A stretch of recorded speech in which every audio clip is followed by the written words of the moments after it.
So that brings us on to our second topic of discussion, which is titled Are Housing Associations Developers or Providers of Social Housing? And it's going to be quite interesting because you're probably going to have one side of the fence going, well, they are there to provide services for, tenants, etc.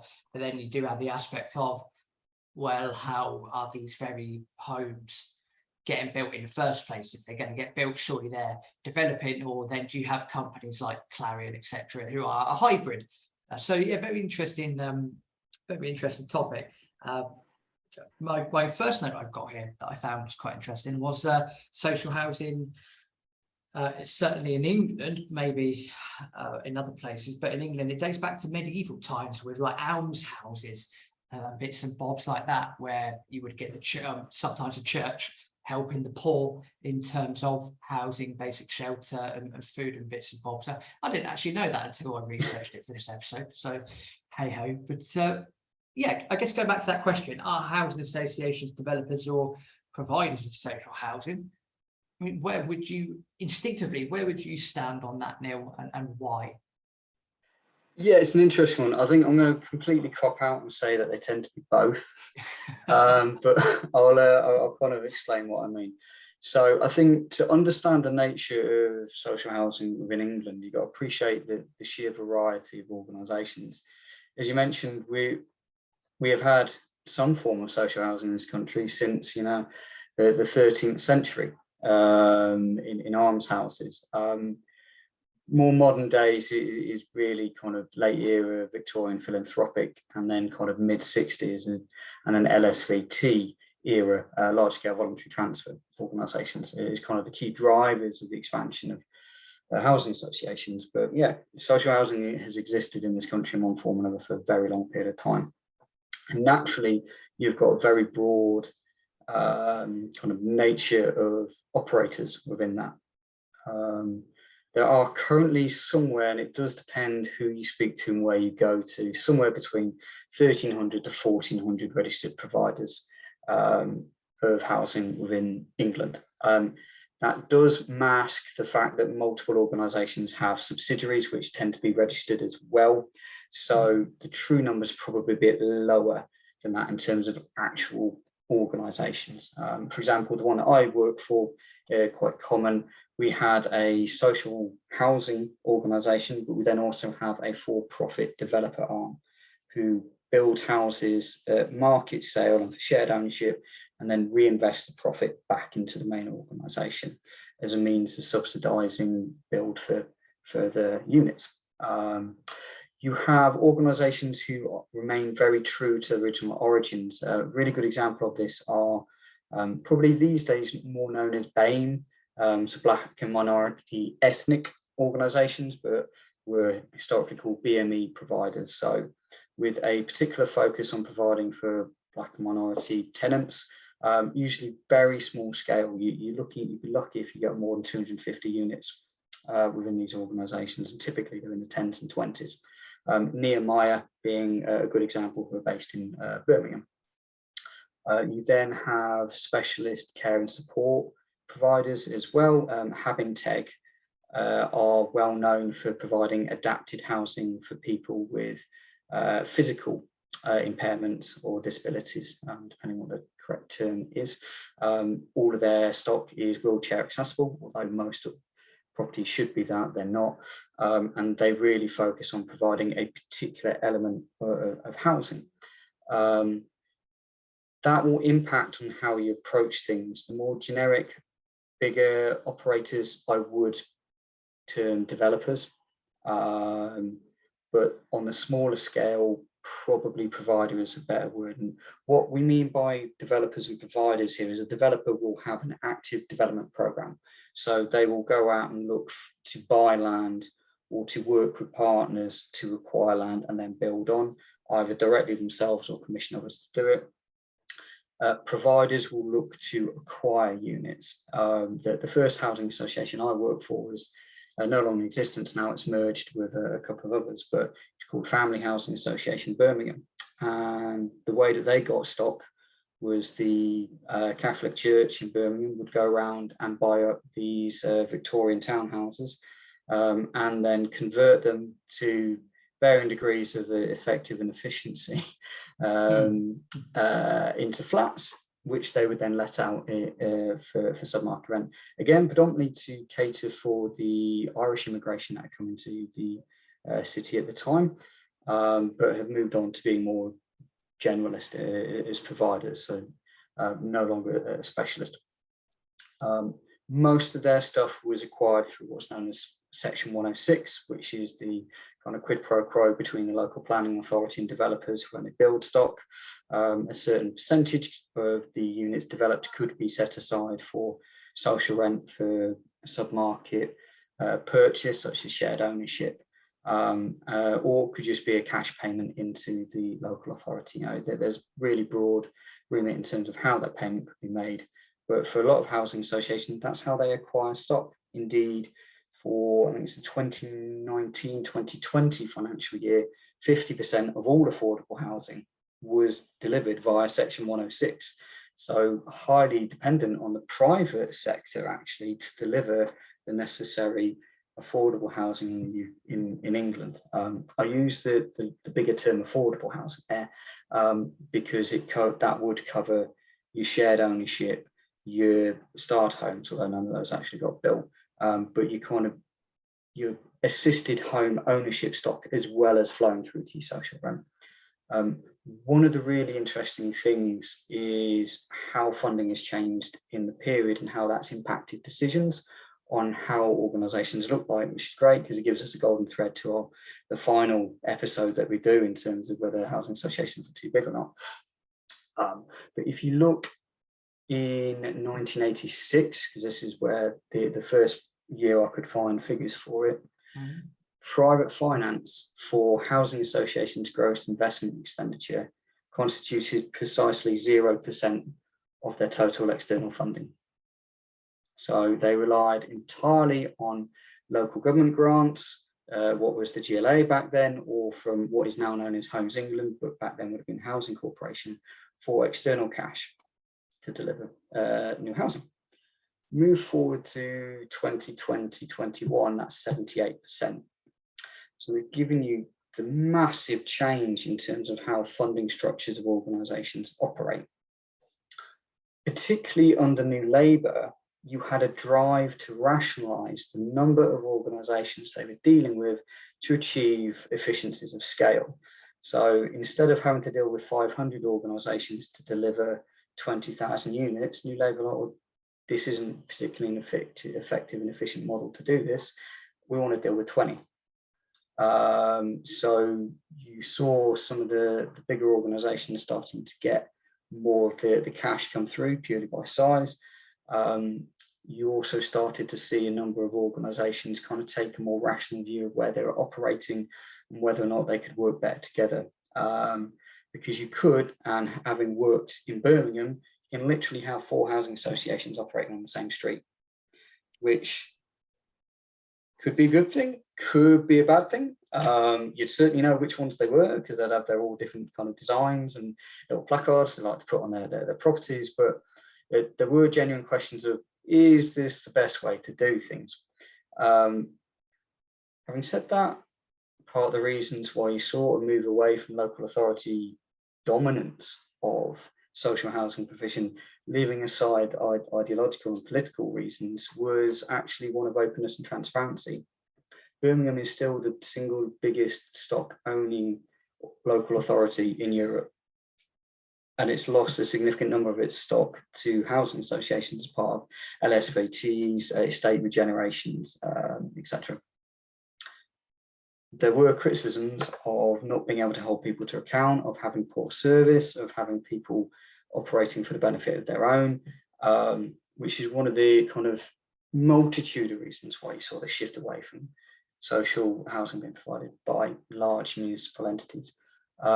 So do we want to go back to that, but with a different guise provided by housing associations? Yeah, no question. So there are multiple reasons why you could be a provider or developer, and the ever-changing drive from a high level government point of view has actually been towards pushing to the developer because of finance, because of ease of delivering what is effectively a national strategic outcome, which is good quality sub-market housing to alleviate homelessness in this country. Has it necessarily delivered the results required? I don't know. To pull up other random figures, all of these are available actually in the UK Housing Review, which I strongly recommend anyone with even a passing interest housing to go read. It's a free resource, part provided by the CIH and others, but it's just got an absolute wealth of stats over the years. The Department for Levelling Up also has a whole host of lot tables you can look at, but these two tables in particular from the UK Housing Review, which really caught my eye. If you look at housing association housing completions as a proportion of all completions for the financial year, in 1980-81, they constituted 9% of all completions.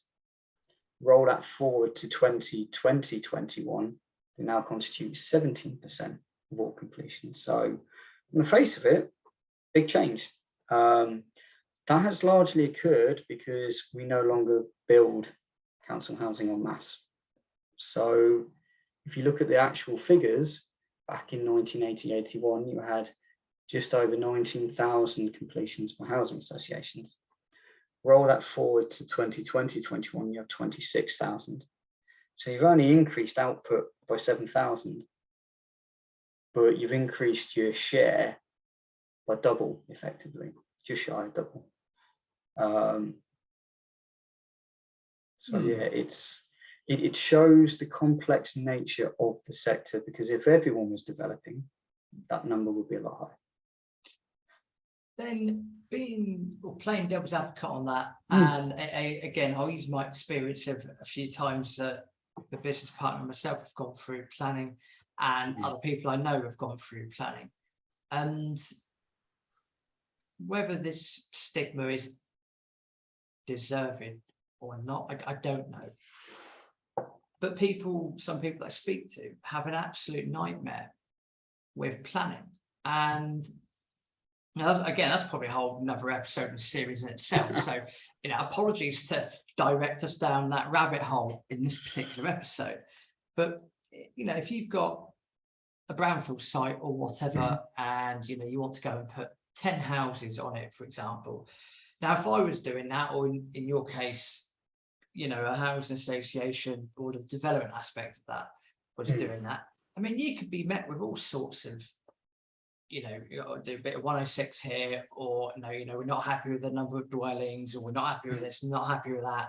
Oh, you've got to do this, you've got to do that. And I guess ultimately, when you're developing, there has got to be some profit there, or there's no point doing it in the first place. And it seems to me that it's almost like, and I'm not tiring every single council in England with this, but it seems like most councils and councillors are dinosaurs when it comes to planning. So whilst I appreciate the numbers that you've just given us, through your experience, at what point have we got to look at the planning system as well to say, hang on a minute, I think last time I checked in, it was about, and this is UK based, I think about 3% of UK land is golf course, and about 1.5 to 2% is housing. So there's more golf course space. So rather than me rabbiting on, I guess the question I'm trying to ask you is, at what point have we got to look at the planning aspect as well in order to help facilitate the development of all types of housing in England? It's absolutely crucial. Now, we've got to be clear, there's no one silver bullet to resolving the various issues with housing in the UK, but in England in particular. But failure to reform housing has been one of the major policy disasters for this country, probably the last 4 decades. What you are seeing is we have seen a systematic liberalisation on the monetary and demand side of housing. What we haven't seen is the equivalent release on supply. I mentioned that statistic earlier, that 50% of all affordable housing units in 2019-20 came from Section 106. if you want more social housing, you need more private housing. You know, if you want to have a more affordable housing system, housing market, you need to build more housing. It's not the only aspect, but it is pretty key to increase supply in order to meet demand. So 100% on there with you with the banners and placards saying reform planning, because it is a massive constraint on our housing system. You have hyper local politics having a disproportionate impact on national strategic objectives. And I get it, it's not fun to live by a building estate. My wife and I were one of the first to move in this estate because we were in a new build. And, guys, girls and goats are out there smashing things, knocking things about, building it. You can't build housing quietly. Maybe there was a nice field that you enjoyed walking past on occasion, but we've got 94,000 households in temporary accommodation in this country. We've got nearly 250,000 people living in B&Bs and unfit accommodation because there's nowhere to put them in social housing. You have an affordability ratio for home ownership that is just crazy. You are seeing the volumes of people of my age able to buy dropping significantly. The planning system plays a big role. Yes, there's stuff around tax on land. Yes, there's stuff around second ownership. Yes, we could potentially look at how we regulate the private rented sector a bit, but actually you sort planning and you enable more development. Over the long term, you will see a better outcome for housing. Yeah, I couldn't agree more, because I think the thing to take away from this is, as you quite rightly said, you've got two aspects. You've got your demand, you've got your supply. And, dare I say, with everything that's gone on, and I'm just going to go off topic for 2 minutes, with everything that's gone on in the last couple of years, where, Bank of England, government have just been throwing cash at people and whatever, they actually haven't done anything to affect the supply side. And you wonder why prices are going up. And it's going to be the same with housing, not just in the last couple of years, but over decades, as you quite rightly said. It's because that demand's there, and that demand's always going to be there. Yep. Yet that supply side is, anyway. I guess this episode's about us housing associations, developers, or providers, not macroeconomics behind it. But I think we're singing from the same hymn sheet there. One point I did have, but I think you've answered this already, was if there's no profit to be made, then surely I made that comment a little while ago. Ignore what I've just said, because I'm just talking out my backside now, Neil. What else has changed over time then? Obviously, we just touched upon planning and the supply side. But have housing associations sort of always been developers and providers from day dot? And we're both going to sit on the fence here, I think, and say they're both anyway. Or has there been something that's swung it from one side to another, or have they always just been both? It's an interesting one. I think certainly you have different approaches and cultures in different organisations, as you would in any sector. There were definitely, out of the organisations that appeared in the 60s, there were definitely some that were in it because they wanted to do community good. They saw some of the local market conditions and wanted to do something about that. And there were others who were definitely there just to make money. Both of those things are absolutely fine in my point of view. They went about things different ways. In terms of development, that kind of came later, certainly in terms of in earnest, partly because of the way that funding could be acquired, but also because you started to see economies of scale appear where organisations started merging. Now, it's something we'll touch across in the next episode as well, but something like 247 out of that, somewhere between 1,300 to 1,400 organisations, own 95% of the stock. Something like 82% of registered providers are under 1,000 units. Okay, so that gives you an indication as to, we have some really big boys and girls at one end, and then we have a lot of much smaller ones on the other. And the smaller you are, the less likely you are to have a development program, and the less likely you are to be looking to be a developer. Not so that you can't be, but in terms of overall output, you're not going to be building 100 units per year if you've got 50. Not unless you've got an incredibly wealthy benefactor just kind of pulling money out of every orifice. It's just not how the world works. So I think there are a lot of different elements to it, but fundamentally it comes down to values and finance in terms of what drives an organization to be able to be a developer or want to be a developer. The organization I work for, we try and tread the line. We try and be both. We are proud of the units that we developed. I mean, we developed 1,013 last financial year. We have 46 to 48,000 units in total. So we are one of the medium to big organizations, and we want to keep developing, and we want to develop land-led. We don't want to be necessarily having to work with partners who've acquired the land and then build in situ. We want to own from the ground up the stuff that we're building on. That's our stated intention, more or less. So it can give you an indication of where we are. There are other organizations who expressly opted out of capital funding programs because they didn't like the strings attached. When the first round, so the 2011 to 2015 affordable housing funding program came into effect, the one that saw a 60% drop in the cash available, the big caveat was you will now build affordable rent. Now, for those who don't know, affordable rent is charged at 80% of the market rent, which is substantially higher. Well, it can be charged up to, which is substantially higher than social rent, which, depending on where you're operating in the country, can be as low as 30%. If you're operating in Kensington or Chelsea, or it could be near 50, 60%.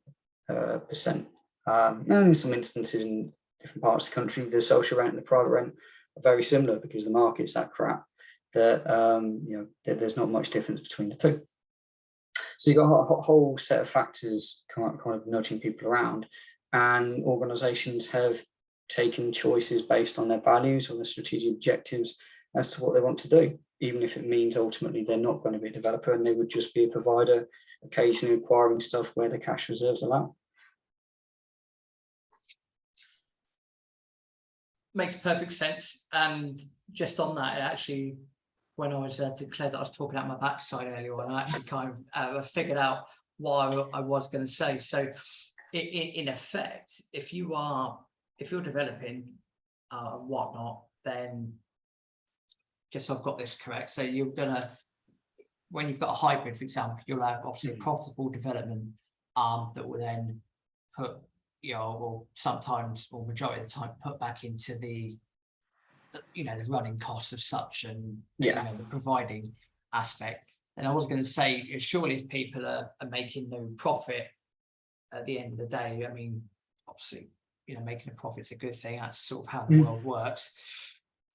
But it's not necessarily always about the profit, although the profit's good. But by doing the developments, you're still enhancing the local area, and you're still going to be able to add value significantly to the local area because things are being developed. So now I've got that point into context. That's exactly the thing. So although I was saying profit's very important for the development side, and you've explained it to me as in development arm and a providing arm, that ultimately, I guess, even if there's a little bit less profit to take, the added value you're going to get from the enhancement of the area is a great social benefit to everyone involved.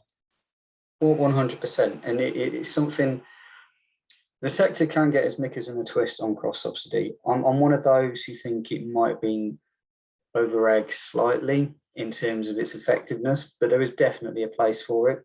I think at a time where, on average, you have around 11% of a development funded directly by government, that means 89% has got to be funded elsewhere. Now, you can, sweat your assets. You can have quite a high gearing level. That's absolutely fine and in your gift to do. But you can supplement that by building and selling. And that's what organizations are doing.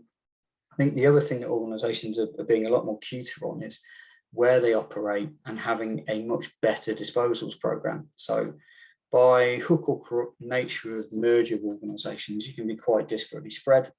The further you're away from a densification of your stock, the more expensive it is to run. Because if you've got one unit that is a 45-minute drive from your local repairs hub, you've got to pay to get out there, do the repair, come back. So why keep it? If you can do a stock swap with another organization, or if it becomes void and you can sell it on the open market, or do that, take the capital receipts and reinvest in. And I think more organizations are being cuter on that. Going back to the example earlier of like 4 organizations operating in the same street, that may now be 2, because for some it's like, well, we've got a kind of cluster of units over in Kidderminster, but actually our main hub is in Warsaw, or we have stuff in Tenbury, but actually our main hub is in Suffolk. So why keep it?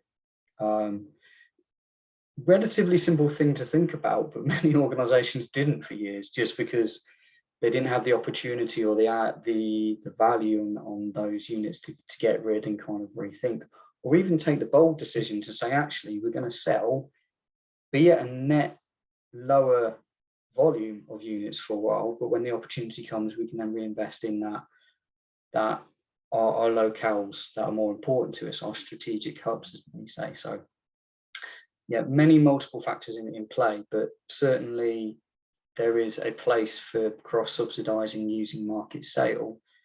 I just don't think it's always quite at the level that people thought it might deliver, because markets fluctuate, costs increase. I mean, at the moment, we're seeing a massive increase in labor, in materials, and just tools. All of these costs are going up because we're at like 11-12% in inflation on the RPI side of things. So that has an impact, which never means less profit coming in, which means less money to kind of run around, but it does help ultimately.